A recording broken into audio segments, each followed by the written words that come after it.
Sejam bem-vindos a mais um episódio do nosso Freudcast. Antes da gente começar e passar a palavra para Vinícius, eu quero dizer, se você tem vontade de ter o seu próprio podcast, se você tem alguma empresa que queira divulgar aqui com a gente no nosso podcast, ou se você tem alguma história muito legal para contar, entre em contato com a gente. Vou deixar aqui o contato da BHD e também o Instagram do Freudcast.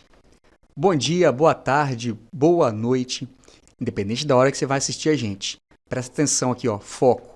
Hoje vamos conversar sobre TDAH, com a convidada que já esteve aqui com a gente, doutora Francine Sepulcre. Seja bem-vinda. Obrigada. Vamos conversar sobre esse assunto que aflige muitas vezes os pais, como a gente estava conversando antes. Esse diagnóstico, como é que, principalmente as crianças, né? Como é que a gente, como pai, aqui eu estou falando como pai, como esse diagnóstico pode ser feito, o que é, como pode impactar na vida da criança, da família. Seja bem-vinda. Bem-vinda. Muito obrigada pelo convite, Carol e Vinícius, de novo. Falar um pouquinho, né, desse assunto, como você falou, aflige as crianças e também prejudicam, né? E que, assim, desde uma observação, né, dos pais, desde a escola, e desde quanto essa criança, às vezes, está tendo um impacto na vida acadêmica e social, diante a assim, uma boa avaliação, isso pode ajudar muito também, porque às vezes a gente tem um medo do diagnóstico, um certo preconceito, né, desse diagnóstico gerar um tratamento medicamentoso, mas ao mesmo tempo, uma vez um diagnóstico muito bem feito, não num primeiro atendimento, assim, a gente tem como colher mais dados, né, de uma anamnese e também saber um pouquinho mais dessa criança a nível de uma avaliação da escola, ou mesmo dos pais, né, que estão ali, e muitas vezes de maneira o psicólogo, que ajuda muita gente, isso pode muitas vezes triar também um caminho diferente, né, para essa criança. Então eu falo que nem sempre uma avaliação diagnóstica também pode ser tão ruim como a gente geralmente pensa, porque às vezes é libertador, né? Sim, e pode triar, porque às vezes as pessoas, muitas vezes, antigamente, né, a pessoa com desatenção e muitas vezes hiperatividade eram os levados, os preguiçosos, os que muitas vezes sempre causavam alguma questão nele mesmo, que o desatento só causa nele mesmo, ou hiperativo que muitas vezes atrapalha muita dinâmica, né, de uma vida escolar, né, dentro de uma sala de aula. Então isso às vezes a gente assim, não sabia, não tinha tanto, vamos dizer, para a gente ainda é muito novo, né? Um pouco do TDAH. E assim, você conhecer um pouquinho mais, conhecer a essência desse diagnóstico dessa criança é tão importante, porque muitas vezes ele deixa de ser rotulado também, né? Uhum. O diagnóstico, né, que a gente conversou sobre isso algumas vezes, a questão do diagnóstico, ele realmente pode ser uma prisão ou ele pode ser a libertação. Tudo depende de como vai ser feito esse diagnóstico, como os pais vão receber esse diagnóstico. Porque quando você fala assim para um pai, né? Qualquer coisa que você fala para um pai, para uma mãe, ó, o seu filho tem transtorno de déficit de atenção e hiperatividade. Aquilo pode ser, mas calma, é tratável, o seu filho vai ser modulado aqui, vai ter uma funcionalidade que vai levar a vida normal. Mas tudo também, a forma como é passado, o excesso de informação hoje, fala assim, seu filho tem TDAH. Aí o que um pai já faz? Vou pro Google. TDAH. Aí você acha já o de pior que pode acontecer, aquela coisa assim, meu Deus, é isso que meu filho tem, acabou minha vida. Então, é muito importante essa questão de diagnóstico, né, a relação do médico com a família, como é que o médico vai passar, como é que os pais vão estar abertos para receber, porque eu vejo muita gente sofrendo com diagnósticos, achar que a vida acabou a partir dali. No outro episódio que a gente fez, que a gente falou sobre autismo, eu cheguei a comentar sobre um amigo meu que depois dos 40, ele teve o diagnóstico do transtorno do espectro autista. E no começo ele falou pra mim, Vinícius, minha vida acabou ali. E eu falei pra ele, cara, por quê? A partir de hoje você passa a entender a sua vida como ela foi e como é que vai ser daqui pra frente, já sabendo, já se entendendo melhor. E eu acho que o diagnóstico é muito disso também, né? Sim. E às vezes, assim, Vinícius, o diagnóstico é interessante porque às vezes quando os pais, né, levam a criança muito apreensivo, né, muitas vezes essa queixa muitas vezes vem da escola, na grande maioria das vezes vem pelo impacto acadêmico. Então, muitas vezes, quando a escola chama e você tem aquele, né, momento, poxa, meu filho tem alguma coisa, eu tenho que procurar médico e vai ter que tomar remédio, aí já vem já com aquela monte de informação. E aí, quando a gente começa a conversar, 75% hoje dos transtornos, vamos dizer, o TDAH, transtornos comportamentais, eles vêm de origem genética. E é engraçado que quando a gente começa a conversar e a família faz um questionário, fala, nossa, eu sou igual. Foi o que aconteceu comigo, né? Eu tava na consulta com a doutora Francine, a gente tava falando sobre o TDAH no Miguel, aí eu falei pra ela, eu preciso investigar em mim, que eu acho que eu sou também. E aí, às vezes, pode ser até interessante, porque começa a ser também libertador para os pais. A questão maior é que a criança ela não tem como gerar o que um adulto consegue gerar para ele mesmo.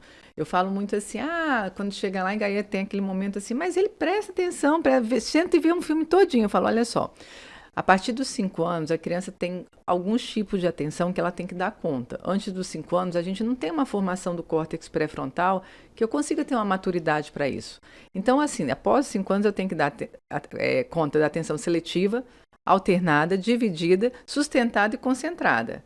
Coisas boas é seletiva. Então, eu ativo o hipocampo e eu vou prestar atenção no que eu gosto. Só que a escola não é atenção boa muitas vezes. Não é o filminho, não é o joguinho, não é nada disso. A escola vai ter o não seletivo. Então, a gente tem que explicar isso aos pais, porque muitas vezes é neste momento que, a partir dos 5 anos, e vai a criança se preparar para a alfabetização, né, com 6 aninhos em diante, que vai fazer o primeiro ano, que a gente tem que, às vezes, ficar de olho. Quanto essa criança ela está formando bem essas atenções, ou muitas vezes não, ela está formando, mas de uma forma que está deixando lacunas que está prejudicando ela.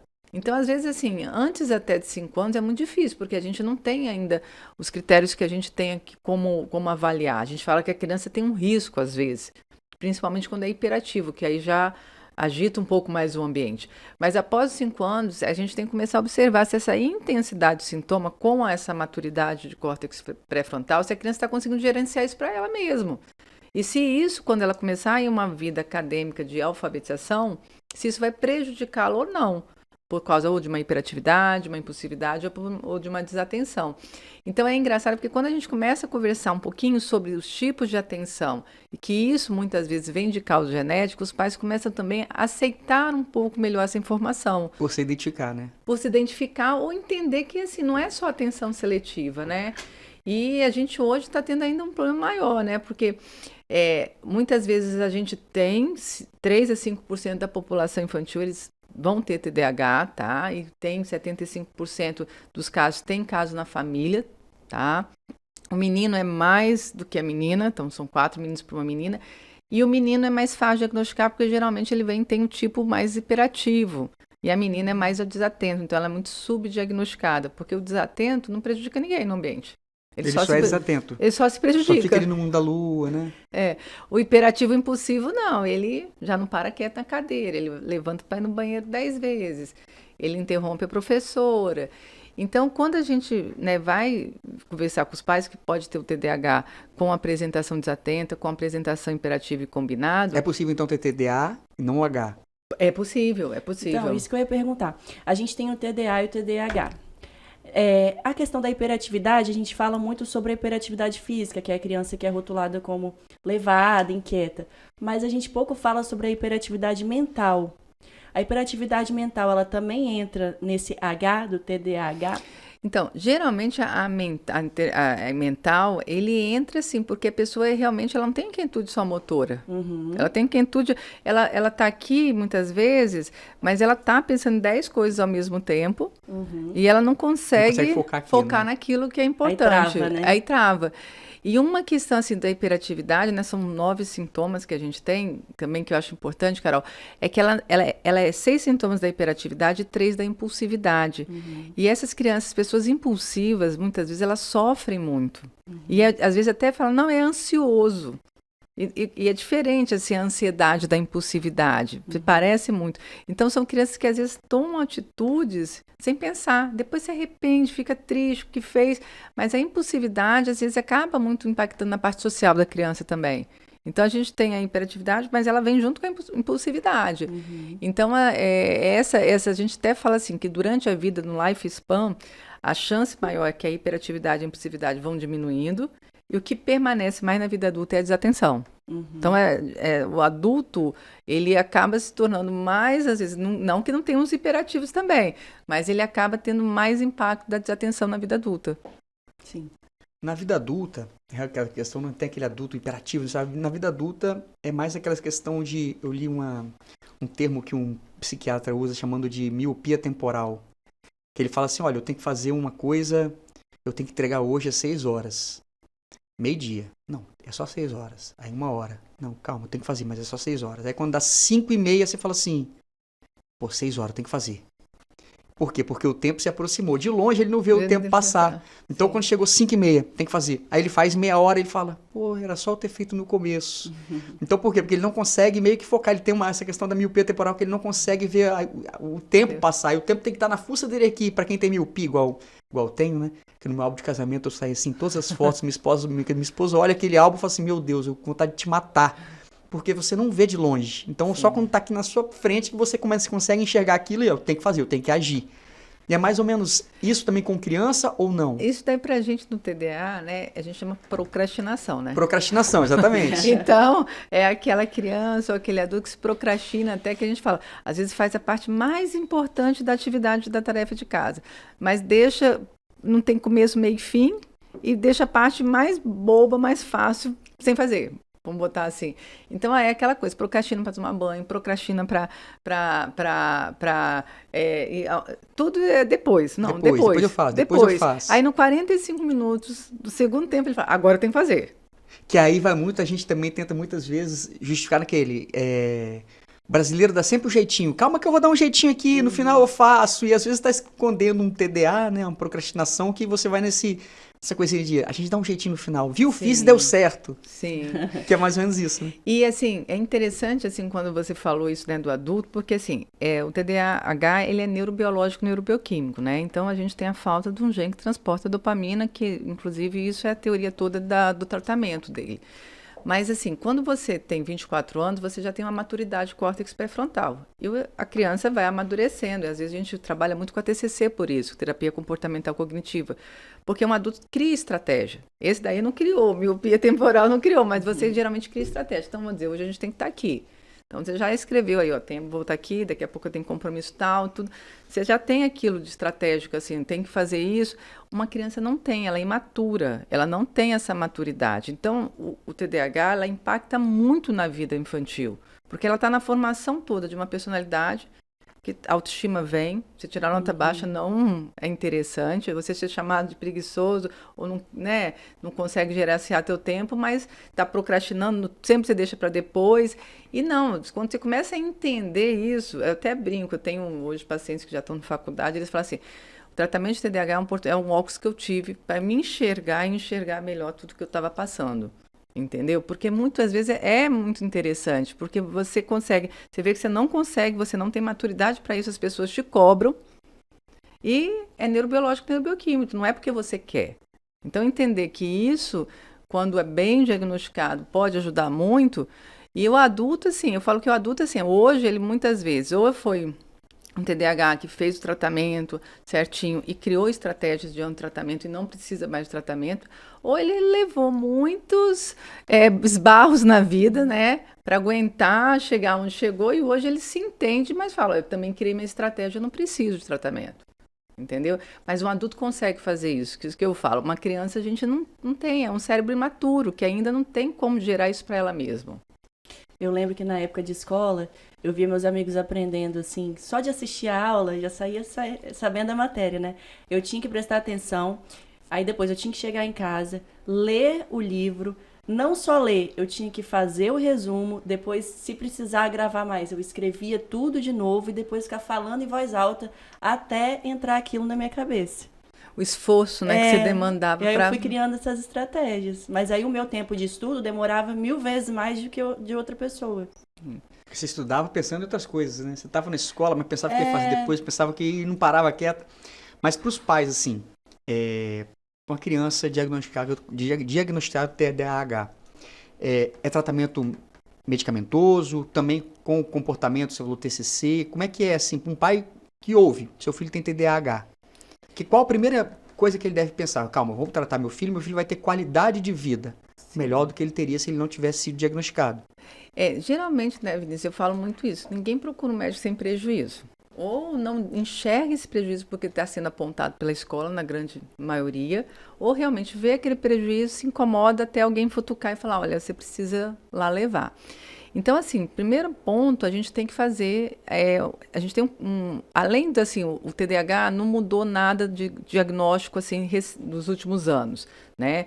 Mas a gente tem um questionário que é padronizado mundialmente, chama SNAP-4, que são 9 sintomas da desatenção, 9 da hiperatividade e impulsividade. Então, a criança, ela tem que ter 6 ou mais sintomas, em intensidade bastante ou demais, ou da desatenção, ou da hiperatividade e impulsividade, em 2 locais diferentes. Então, escola e casa. A gente tem que estar falando a mesma linguagem. Então, a escola tem que participar disso. A gente envia o questionário. E tem que durar os últimos 6 meses e a criança tem que ter um prejuízo, tá? Então, essa criança, a gente vai fazer a anamnese com os pais, vamos fazer o questionário, deu sintomas de intensidade, manda para a escola e a gente tem a condição também, não é critério diagnóstico, de pedir uma avaliação neuropsicológica, que é interessante, que é numérico. O questionário é sim ou não, então é subjetivo. Então lá está lá, o QI total da criança é 70%, mas a memória operacional é 40%. Fica claro a disfunção executiva. Então, assim, além dos critérios, você tem aquilo ali também como uma ferramenta a mais que muitas vezes ajuda os pais a entenderem também um pouco mais esse processo, porque você não tem um exame funcional. A ressonância, você não vai lá e vê essas áreas funcionando. O exame neuropsicológico, você vê quantitativamente como que está aquela área aquela função que é da aprendizagem. Então, quando a gente faz essa parte toda e mostra em relação aos pais, né, a intensidade dos sintomas, isso já gera, assim, realmente existe. Então, aí, como que vai ser o segundo passo? Esse segundo passo, como a gente falou, é neurobiológico, neurobioquímico. Então, 70% do tratamento, ele é medicamentoso, tá? E isso gera... É porque a gente viveu uma fase, a gente está vivendo uma fase meio que de negação da ciência, assim, uma implicância, entre aspas, com a indústria farmacêutica. Então, muita gente, com o excesso de informação também, de internet e tudo mais, tomou essa implicância com medicações. Não, vão enfiar medicação em você porque a indústria farmacêutica quer lucrar e não sei o quê. Quando você fala em medicar seu filho, você já começa assim, peraí, quer medicar meu filho? Meu filho não é um doente. Então, essa coisa de medicação também, e até pela automedicação também, porque o que eu já vi de gente, assim... Tô dando Ritalina pro meu filho e ele melhorou muito. Mas quem passou? Não, eu vi que Ritalina faz meu filho prestar mais atenção. Eu tinha conhecidos que tomava o Vinvance. Tomava porque ouviu falar que ajudava a estudar. Então você mistura isso tudo e na hora que você realmente tem um médico dando diagnóstico de você tem que dar isso aqui pro seu filho, que eu não sei nem qual medicamento que dá, você fala assim, não, meu filho não precisa de medicamento não, vou viciar meu filho em remédio desde já. Também, eu vejo que tem muito disso também, né? Sim. Falar em Venvance tem uma coisa muito acontecendo, assim, que são pessoas que não são diagnosticadas e compram remédio para ficar animado para ir para festa. Tá acontecendo muito isso. Eu acho, assim, que a gente está passando um momento, assim, realmente de questões medicamentosas muito delicadas, tá? Eu acredito no TDAH, né? Eu acredito, assim, no tratamento do TDAH, mas eu não acredito no uso recreativo ou no uso para eu vou ter que funcionar mais porque eu vou ter que estudar e eu tenho que tomar uma medicação. Daqui a pouco o cérebro está on-off, eu falo, né? Então, a gente usa um psicoestimulante para produzir mais e a gente toma uma medicação para dormir à noite. Então, eu acho que aí a gente está contra uma fisiologia normal de qualquer pessoa. Ou você vai para uma festa e você tem que ficar mais animado, você vai usar um psicoestimulante, só que a gente está assim, quando eu falo assim, para quem não tem um TDAH, o psicoestimulante, ele vai ter um funcionamento de uma substância a mais no organismo. Então, isso é ruim. Mais o álcool, né? Que mais o álcool, mais outras questões. Acho que as pessoas às vezes querem ser super-humanos, né? Você toma um remédio para... Vou estudar mais. Aí você toma um remédio para dormir. E você não está deixando o corpo naturalmente então, assim, funcionar. O que eu falo, isso não é diagnóstico, né? Isso daí é o uso de uma forma inadvertida de uma medicação que é séria, que eu falo. Eu acho que a medicina, quando é feita de uma forma séria, que eu brinco assim, a medicação não veio para atrapalhar. A medicação veio para ajudar, porque a gente vê essa história lá de TDAH, é muito antiga. Tem uma charge lá, que é um menino chamado Philip, que a mesa não fica posta, no momento algum que ele está na mesa. Então, assim, só que quanto isso, até chegar onde que a gente tem, até chegar o tratamento, vamos dizer, o tratamento no Brasil demorou muito, foi em 1994. E aí as pessoas banalizam. Então, isso eu acho muito complicado. Mas quando você entende que a criança não consegue aproveitar bem a dopamina e a noradrenalina e não consegue dar esse equilíbrio entre inibir fatores distratores que pode ter a inibição e a excitação do cérebro, e que a dopamina, quando não entra nessa fenda sináptica em quantidade adequada, ela não consegue fazer isso, aí você entende que a medicação vai ajudar nessa parte, porque a medicação vai bloquear a recaptação de dopamina. Então, eu até brinco assim, quando bem indicada, a medicação no TDAH, ela é muito segura, né? Porque ela não fica no organismo, por exemplo, psicoestimulante. Então, a criança toma, ela tem ação em 15 minutos, e ela vai agir ou 4 horas, ou 8 horas, ou 10 horas, ou 12 horas, que é a L-dexanfetamina. Não vai criar aquele vício nela. Não, né? e ela para final de semana, férias, feriado, se ela não for estudar, por exemplo. Tem crianças que a gente faz a pausa. Então, ela não tem dependência nem abstinência, porque ela tem a falta do gene que transporta a dopamina e ela não consegue aproveitar bem essa dopamina. E ao mesmo tempo que durante o tratamento ela vai crescendo e vai desenvolvendo para conseguir... Para conseguir manter essa atenção com a estratégia que ela está criando. Agora, um adulto não, ele já tem a dopamina, um adulto recreativo, tá, Carol? No caso, em quantidade suficiente. Então, ele está usando um excesso a mais que não precisa. Exatamente. E falar em medicação, você estava me comentando comigo, agora há pouco, sobre uma medicação que a gente estava esperando chegar no Brasil há mais de 20 anos. Você pode falar um pouquinho? Então, na verdade, assim, um tratamento TDAH, a linha primária de tratamento são os psicoestimulantes, né? Que até o Vinícius comentou aí que tem esse preconceito, né? Ritalina, mas tem a Ritalina LA, Concerta e Venvance. E a gente, assim, tem crianças que têm contraindicação de usar essa medicação. Por quê? Por causa dos efeitos também. Toda medicação tem um efeito bom e efeito também colateral. Além de ser uma medicação segura, às vezes ela diminui o apetite. Então, tem crianças que isso causa um desconforto. Tem crianças que vão dizer, como a gente estava comentando, o transtorno do espectro autista, 40% tem TDAH. Mas se eu uso psicoestimulante, ele pode ficar com alguns efeitos adversos que não são legais no comportamento. Então, essa medicação é um não psicoestimulante. No Brasil, a gente tinha uma que a gente usava, que é a clonidina, mas que dava muito sono na criança, que é até uma medicação para pressão, mas que usado também como não psicoestimulante. E aí chegou agora a atomixetina, que chegou ao mercado. Então, é muito interessante porque a gente tem uma nova perspectiva do tratamento do TDAH, que eram crianças que muitas vezes ou não se adaptavam, ou tem alguma questão que o psicoestimulante pode piorar no comportamento dela, e aí a gente tem essa opção. Então, assim, era uma medicação que a gente esperava muito para um tratamento de uma população que não ficava bem ou tinha contraindicação de usar o psicoestimulante. Que bom que chegou, né? Nossa, ótimo. E está tendo uma boa aceitação. Doutora Francine, assim, para os pais que estão assistindo a gente, que às vezes desconfia que o filho ou a filha pode estar dentro do TDAH, quais são os principais pontos que esses pais devem observar para procurar uma ajuda médica? Então, muito ligado à parte também acadêmica, né? Que ele vai ter, geralmente, tem que acontecer esses sintomas em 2 ambientes distintos. Então, tem que também ter uma questão acadêmica envolvida aí. E também, assim, um prejuízo social, porque às vezes, assim, o que eu falo assim, uma criança, muitas vezes, ou hiperativa ou impulsiva, ele impacta também na vida familiar.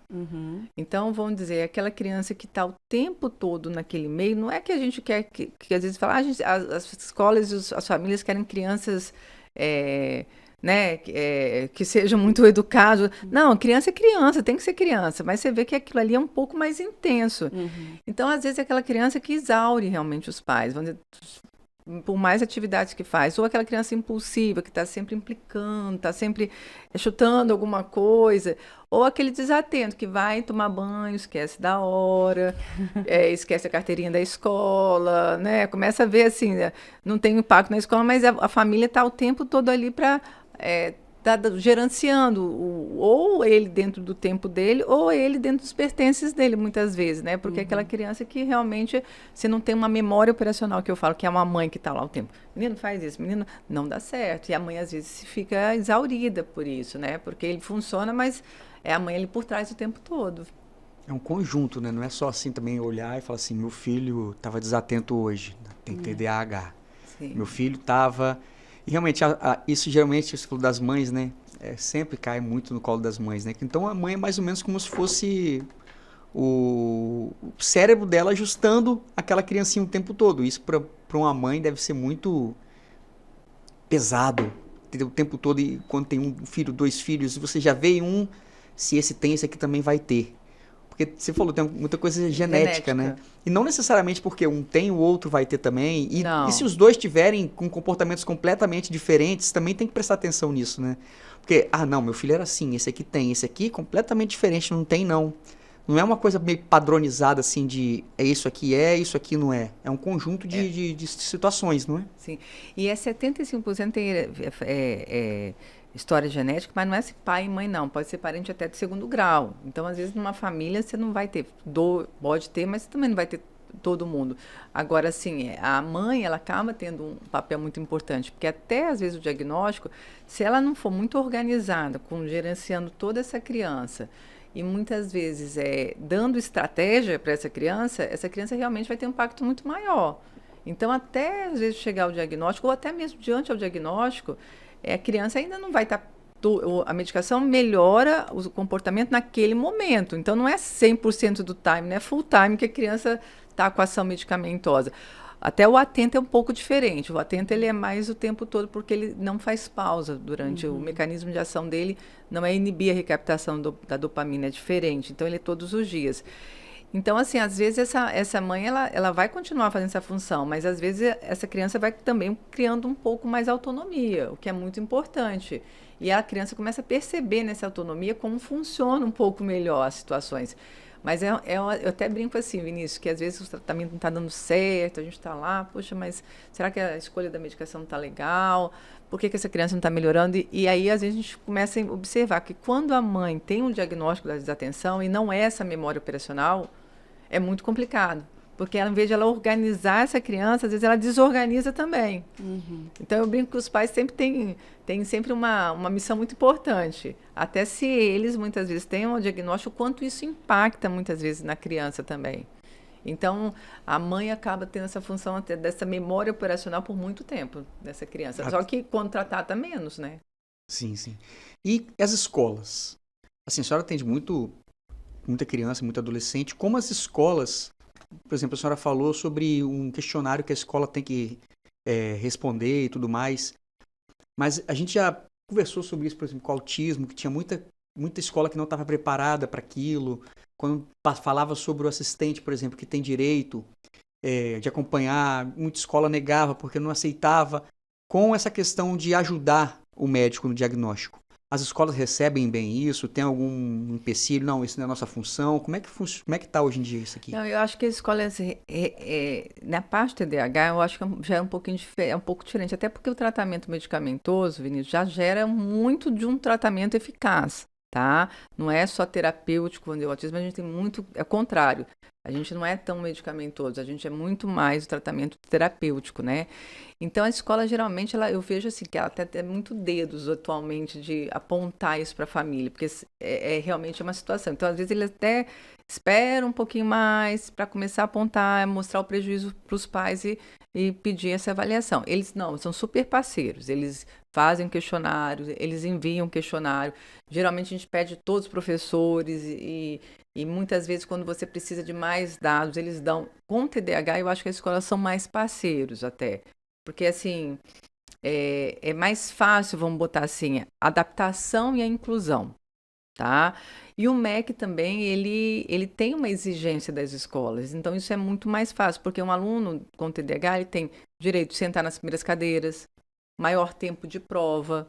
E isso não é só na escola. O Enem, por exemplo, um concurso, vamos dizer, um adulto desatento, ele tem essa lei. Então, assim, pode estar muito barulho dentro da sala para fazer uma prova, um concurso, você ter provas em ambiente individualizado. Então, isso daí, as escolas hoje, assim, não tem problema de botar isso em prática. Eu vejo isso daí muito mais fácil fluir. O problema é quando a criança tem o TDAH e muitas vezes aí a família opta por não tratamento. Então, a escola, sabendo que ela vê uma parte que sim, e mesmo tendo diagnóstico não é essa opção, eu sinto que é um pouquinho mais difícil.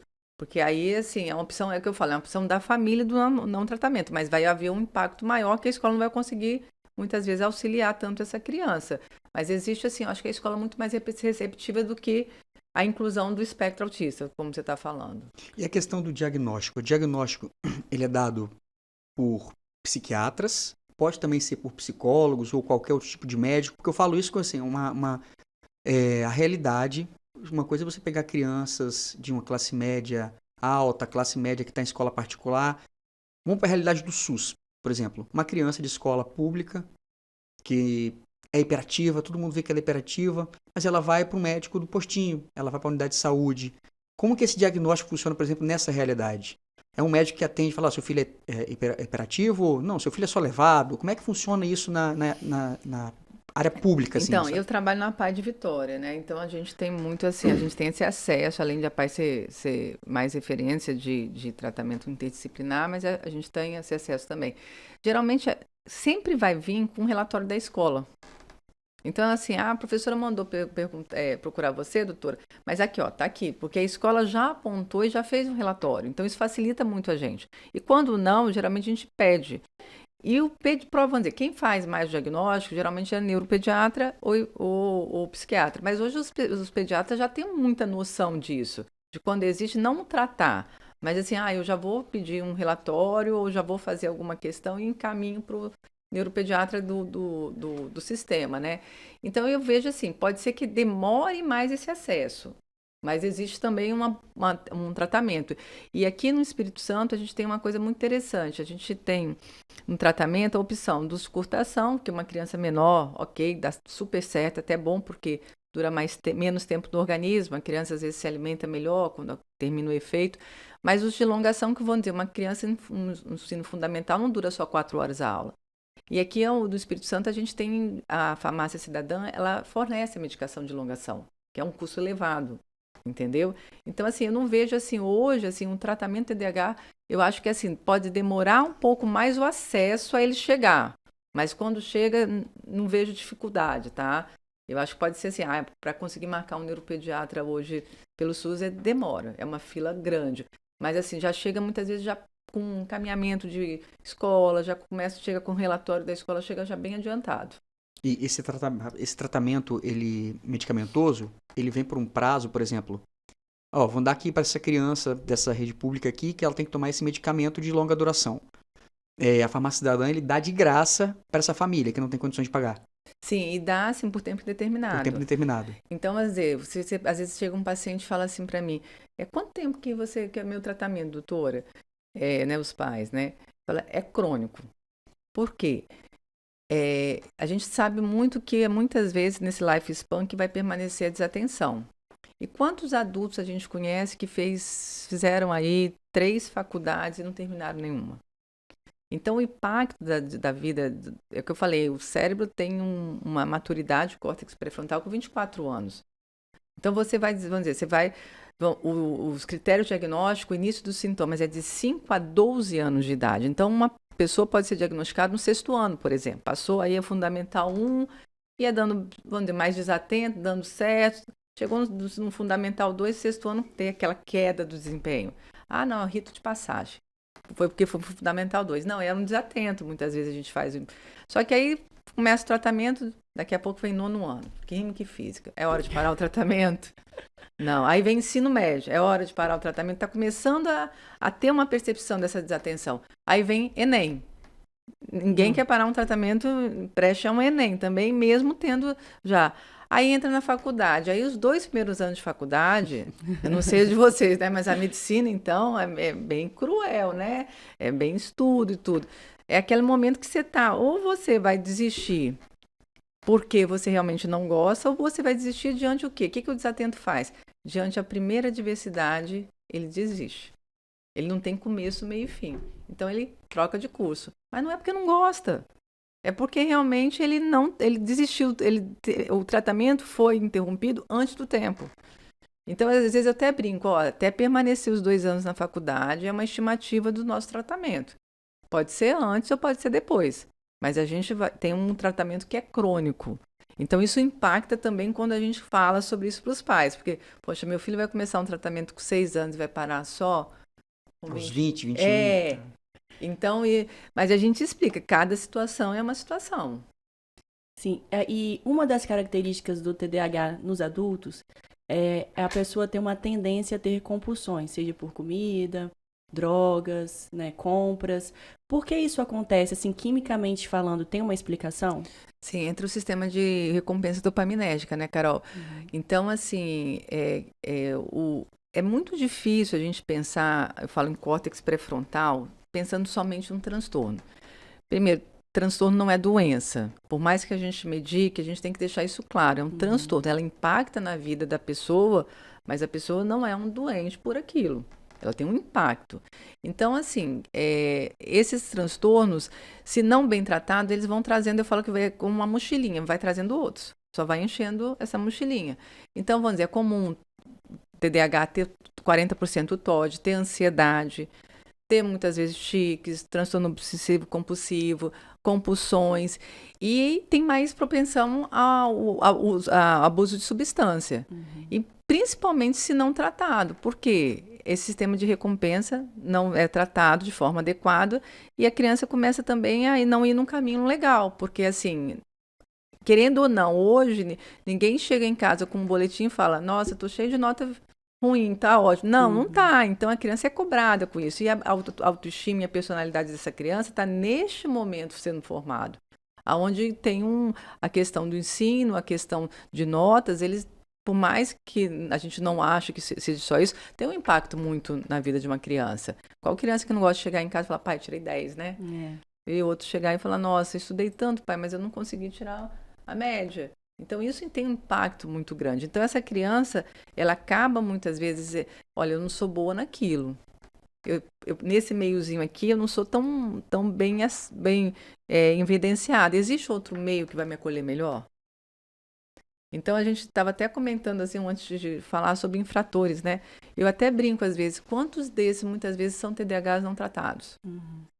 Que eu fui para um outro lado, onde naquele meio ali eu não era muitas vezes bem visto, bem acolhido, eu não dava certo, né? Um sentimento de desvalia muitas vezes que essa pessoa tinha, por quê? Então eu brinco assim que muitas vezes assim perde tempo com o diagnóstico. Eu acho que a gente, assim, médico, a gente não tem que fazer diagnóstico num primeiro momento. A gente tem que perder tempo com esses dados. O que está acontecendo com essa criança que teve uma queda do desempenho escolar? Não, olha, já dura 6 meses, não é a primeira vez que a professora fala, a gente vê, não, mudou de uma hora para o outro. Então a gente tem que ter esses dados bem, bem nítidos, né, para fazer um diagnóstico. E a importância do diagnóstico e dos tratamentos, né, na vida da pessoa. Pode ajudar criando uma nova possibilidade futura, Sim. né?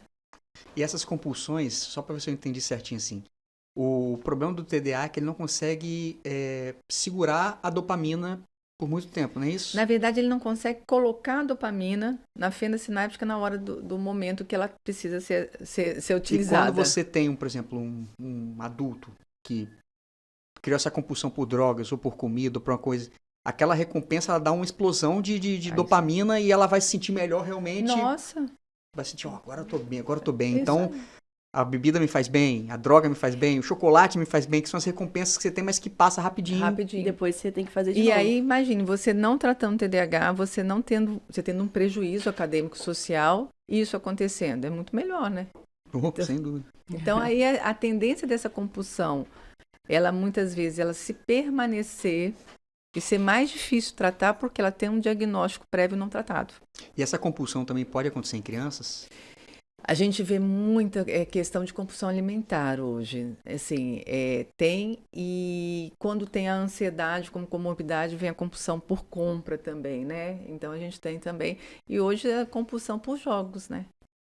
O tempo todo, naquele joguinho, 24 horas de joguinho. E você sabe que é interessante, porque assim, quando a gente teve pandemia, Carol acho que sabe disso, que começaram a falar até do autismo de tela. E aí foi uma grande coisa, vieram vários artigos e não existe o autismo de tela. Na verdade, a gente tinha crianças pouco estimuladas e que algumas dessas eram autistas. E aí saiu um artigo bem interessante falando que tanto a criança com autismo como o TDAH, ele tem mais chance de abuso de uso de eletrônico.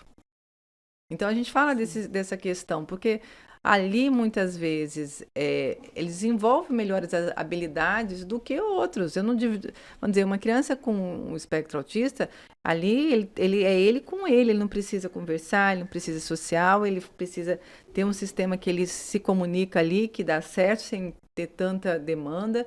Um TDAH ali, ele vai bem, ele é criativo, e ele não precisa estudar. Então, assim, são crianças que são mais suscetíveis a ter abuso de eletrônico, porque ele realmente tem ali, muitas vezes, ou o sistema dopaminérgico, ou muitas vezes ali ele desenvolve melhor as funções que ele não tem habilidade ainda para ter.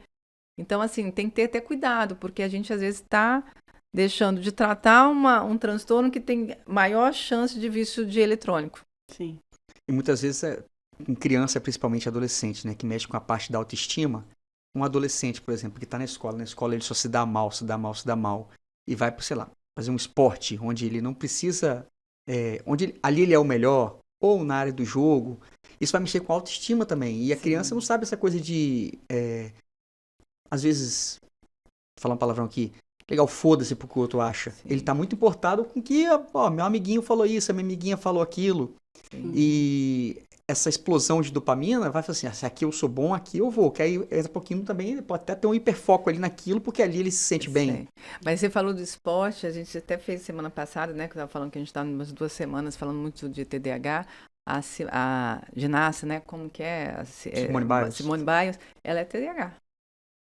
Ela declarou que ela é TDAH. Aquele famoso nadador, Michael Phelps, é TDAH. Então, assim, muitas vezes também eles são, na verdade, e eles, além de tratar, eles vão para o esporte por essa necessidade motora. Uhum. Então, eu vejo até, assim, muito dos TDAHs, muitas vezes, assim, que vão para o esporte. Agora, depois do eletrônico, aí o negócio piorou um pouquinho mais, né? Porque eu acho que tanto a criança sem ou não com TDAH, se os pais não estiverem gerando esse tempo de esporte, isso...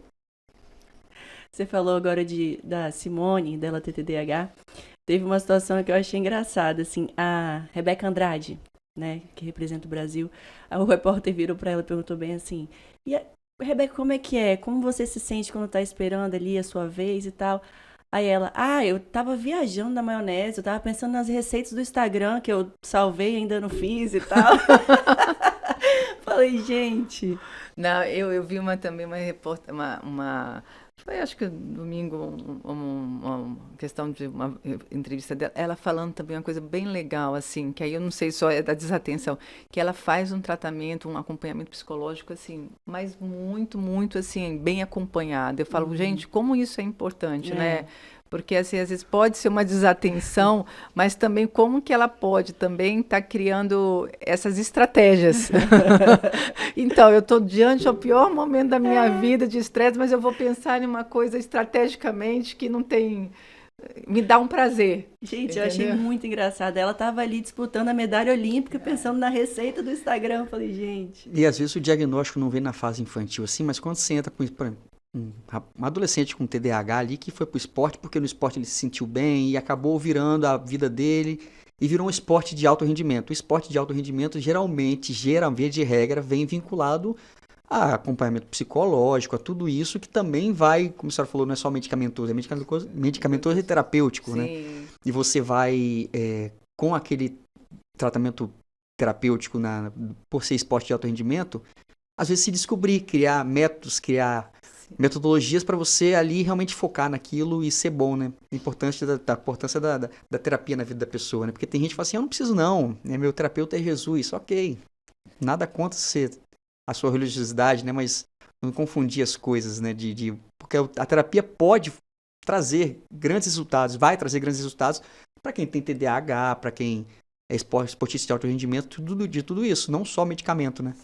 Não, eu acho que assim, até eu brinco hoje, assim, né? O autoconhecimento, eu acho que hoje, eu acho que a gente está sofrendo muito impacto da humanidade pela questão se você se autoconhecer, se você puder, nesse autoconhecimento, gerar o melhor para o teu próximo, eu acho que o mundo seria muito melhor. E eu acho que hoje eu acho que a terapia é indicada porque eu brinco até muito, às vezes chega uma mãe lá no consultório, quando a gente vai falar de TDAH, e fala, eu tenho desatenção. Eu falo, quanto você é ansioso, quanto você é desatenção. Porque uma pessoa hoje, o mundo gera muita ansiedade.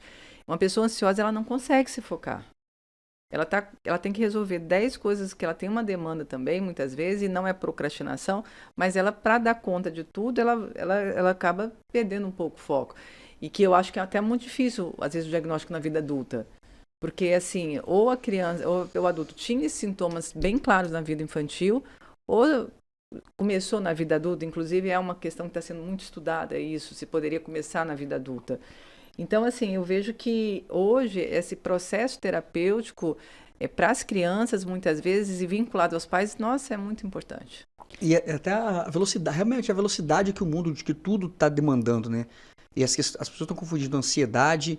Nossa, eu posso ter Estou ansioso para gravar aqui com a senhora. Não vai impactar a minha vida, não vou paralisar a minha vida por causa disso. E as pessoas estão muito pegando nisso, nessa urgência. Hoje em dia, para você fazer isso, tô com fome.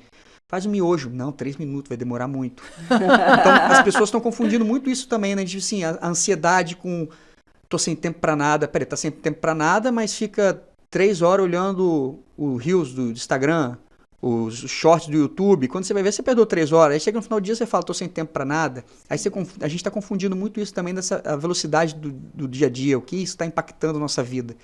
Parece que esse boom de tecnologia, esse excesso de informação de tecnologia na nossa vida, vai começar a ter um efeito contrário de, calma, os 24 horas de hoje são as mesmas 24 horas de 1930, de 1920, mas por que eles conseguiam fazer tudo? Por que a gente não consegue fazer tudo com tanto mais material, com tanto mais tecnologia do que eles? Para a pessoa fazer em 1930 o que a gente faz hoje, demandava muito mais trabalho para ele do que para a gente. E isso impacta muito, porque a gente fala um pouquinho na criança sobre isso, da atenção alternada e dividida. Vamos dizer, antigamente era mais fácil uma criança desenvolver essa atenção alternada e dividida, porque você não tinha esse eletrônico que tira tanto essa alternância dessa. Então, eu acho que assim, tem hoje até questões tecnológicas que às vezes atrapalham a criança a desenvolver melhor as suas atenções e suas impulsividades. E isso ainda se torna mais ainda difícil, muitas vezes, no diagnóstico. Porque, assim, no momento que ela tem que estar aprendendo, o cérebro ensinando esses tipos atencionais, muitas vezes ela está ali estudando com o celular, com a televisão, com isso tudo. Gente, era o momento dela estar trabalhando de uma forma mais eficaz, com uma qualidade melhor essa atenção. Então, isso vai impactar também no estudo. Então, eu vejo assim, que se torna até mais difícil no tempo de hoje, às vezes fazer um diagnóstico, sim. Vamos dizer, o que é uma criança impulsiva? Gente, você toca aqui, em 1 minuto, você tem informação que a gente tem, com fotos, com imagem, com uma riqueza de detalhe, e a gente estava lá no dicionário procurando aquilo ali. Então, assim, isso tudo eu acho que impacta porque o comportamento humano, ele mudou muito. E, às vezes, assim, isso para o médico entender também o quanto isso é muito... Hoje faz parte da consulta médica de a gente perguntar tempo de eletrônico. E existe, bem claro, da Sociedade Brasileira de Pediatria, o que a gente tem que orientar os pais. Então, quando a gente trabalha até com diagnóstico, a gente tem que ver se esse meio dessa criança desenvolver essas habilidades estão de forma adequada. Porque também, se você faz um diagnóstico e não está isso da forma adequada, muitas vezes a gente não vai fluir muito bem em tratamento também. Doutora Francine, a gente comentou sobre a compulsão, né? A tendência à compulsão no TDAH adulto. É importante a gente falar também na dificuldade de persistência que às vezes o TDAH adulto tem. Às vezes tem ideias maravilhosas, iniciam projetos incríveis, mas não conseguem finalizar aquele projeto, né? O começo, meio e fim. Que eu falo que começa lá desde a infância, né? E o adulto tem muito esse impacto, realmente. Então, eu falo assim, até às vezes quando a gente fala em tratamento, Carol, os pais ficam muito preocupados, porque tem um mito aí, né? E uma verdade também, que a criança com TDAH é muito criativa, né? E realmente são criativos. Mas nenhum tratamento tira a criatividade, não. Eu sempre falo isso muito. A pessoa vai continuar sendo ela mesma com muita criatividade. Só que muitas vezes ela vai canalizar essa criatividade de forma adequada. Porque às vezes você tem essa tempestade de muita ideia, de muita criatividade, mas quando você tem que compactar e criar esse passo a passo para botar em prática, você muitas vezes na metade você já passa para outra ideia. Sim. Então, isso impacta, porque realmente você não é funcional, você você tem realmente um potencial, que eu acho que isso frustra muito até, muitas vezes, as crianças, porque eu tenho um potencial fantástico, todo mundo me chama de inteligente, e aí quando eu vou lá, estudo, na hora da prova, eu não leio o enunciado direito, eu não vejo a última página, que tem uma página ainda para responder, e aí eu não... É um turbilhão de ideias não executadas, né? Não executada. Que às vezes você fala assim, você começa a pensar, você fala, que ideia genial que eu tive. Aí você não executa. Aí você vê uma pessoa do seu lado que teve aquela ideia, executou, deu certo, a pessoa estourou, você fala assim, pô, eu pensei nisso muito antes que ele. Aí vem a frustração, né? Eu brinco com eles assim, Vinícius, quando a gente começa, e eu gosto que as crianças participem um pouco do consultório, né? Porque eu falo assim, se entender que ir no médico, muitas vezes é importante. Né? Às vezes você vai ver no médico doenças mais graves, menos graves, aí doenças mesmo, não transtornos. Mas você entende, o que eu estou fazendo aqui? Eu acho que é uma coisa que eu gosto muito quando a criança começa a perguntar. Eu não gosto que o diagnóstico seja muitas vezes assim falado para a criança sem ela dar a demanda. Mas quando ela começar a entender, por que eu estou aqui? Aí eu brinco assim, olha, sabe, teu teste neuropsicológico, você tem um motor de uma Ferrari. Só que de vez em quando você não está abastecendo ele muito bem, ele está funcionando como um fusquinha. Não que eu não acho feio, não, eu até brinco assim. E aí, às vezes, eles voltam comigo e falam assim, nossa, tia, o meu motor agora tá de uma Ferrari. Isso é interessante ver, porque eu falo que é a disfunção executiva, eu tenho um potencial, mas pela desatenção, pela uma inquietude, pela uma impulsividade, eu não estou botando em prática. Então, isso, quando você consegue fazer, é muito prazeroso. Sim. Eu, geralmente, assim, eu gosto muito desses retornos, e eles falam muito isso. Nossa, ó, traz prova, ó, que legal. Não é só nota, é você ter um potencial e você não botar em prática, que eu acho que isso que é frustrante. Eu já vi situações que falam muito assim, quando junta um casal, né? Fala assim, olha, ela é a parte pensante, ela pensa, e eu só executo.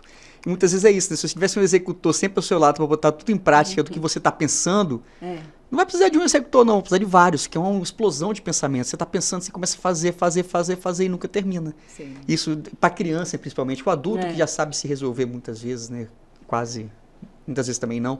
Mas para uma criança que ainda está conhecendo o mundo, está aprendendo a viver em sociedade, aprendendo a se conhecer, isso deve ser muito frustrante. Então é muito melhor os pais, as escolas prestarem atenção e buscar o diagnóstico certo, sem medicar com base na internet, no que um amigo fez com o filho, do que deixar essa criança, depois adolescente, na fase adulta, sofrer. Para lá na frente, eu fui uma criança com TDAH. Eu não era aquele levado, aquele burro que o pessoal chamava às vezes, né? Porque vai ajudar muito na vida das pessoas. Sim. Agora, assim, é uma questão aí, você falando, me lembrou um pouquinho, a gente está um pouco, assim, hoje não, porque já tem 2 anos de pandemia, né? A gente fala muito do TDAH com o impacto do prejuízo acadêmico. Só que o TDAH, realmente, ele traz um prejuízo acadêmico com uma dificuldade, muitas vezes por a pessoa, às vezes, ter essa disfunção executiva. E pós-pandemia, muitos ficaram preocupados, né? Nossa, aumentou o TDAH após a pandemia? E aí foi uma época difícil o diagnóstico, porque ficou lacunas de aprendizagem quando a criança também não foi para a escola. Então, a gente, assim, hoje, a gente tem que ter muito esse cuidado. O que é um não aprendizado por lacunas de crianças alfabetizadas, às vezes em pandemia, que hoje a gente já está com mais tempo, ou que realmente ela está tendo um prejuízo. Então, a gente passou, inclusive, com essa preocupação e uma certa, assim, até essa preocupação. Aumentou ou não pós-pandemia? Eu até brinco assim, eu acho que as pessoas pós-pandemia estão mais observando algumas atitudes do que antes de pandemia, até porque isso impactou muito na vida. Então, hoje, talvez, as pessoas estão mais atentas a alguns diagnósticos, né? Ao mesmo tempo, a gente tem que ter um cuidado maior para diferenciar isso, porque a gente vê, assim, hoje, crianças que estão chegando a uma certa idade sem estar alfabetizada completamente. E muitas vezes pode ser um impacto IDH, mas pode ser impacto ainda de uma dificuldade que foi gerada aí num momento que ela tinha que aprender. Né, que foi essa questão do impacto pós-pandemia. Então, a gente às vezes vê que o TDAH pós-pandemia, ele tem realmente, ele teve um aumento um pouco da incidência, mas não por diagnósticos assim, que foram feitos assim, somente, tudo é TDAH. Mas eu acho que também existe uma sociedade que está um pouco mais perceptiva para algumas questões. Só uma pergunta aqui que eu realmente não sei, tá? Às vezes vocês sabem. Aquelas viagens do Pedro Scooby... Tem alguma coisa a ver, você sabe disso? Ele já falou se ele tem TDAH? Ele falou no programa do Big Brother. Ele tem, Uhum. tem, né? Tá, era só curiosidade mesmo. Eu não acompanhei tanto, então, mas aí Carol responde. É porque realmente, você falando aqui, eu fiquei pensando, lembrando daquelas Se eu não me situações engano, dele. ele e o Fiuk falaram. O Fiuk, eu lembro É. que deu até uma... muita gente comentou sobre esse Os diagnóstico. dois falaram. Queria agradecer de novo a presença da senhora aqui. Muito sempre elucidante pra gente, traz informações que a gente fica assim, ouvindo e pensando, calma, vamos processar essas informações pra gente levar para a nossa vida. E eu tenho certeza que vai ajudar muita gente. E você que está aí acompanhando a gente, ó, se você deu pause, se você foi para outra janela, se você acelerou, quer ver de novo, volta, assiste de novo e de novo e de novo, porque eu tenho certeza que vai ajudar você, muita gente que está próximo de você, porque a informação nunca é demais. Então, eu queria agradecer muito a sua presença. Muito Tenho certeza obrigada. que vai aparecer aqui de novo algumas vezes. Sim. Você que está aí também, curte, compartilha, passa para frente, porque informação nunca é demais. E vamos voltar aqui de novo com muito mais assuntos variados e interessantes.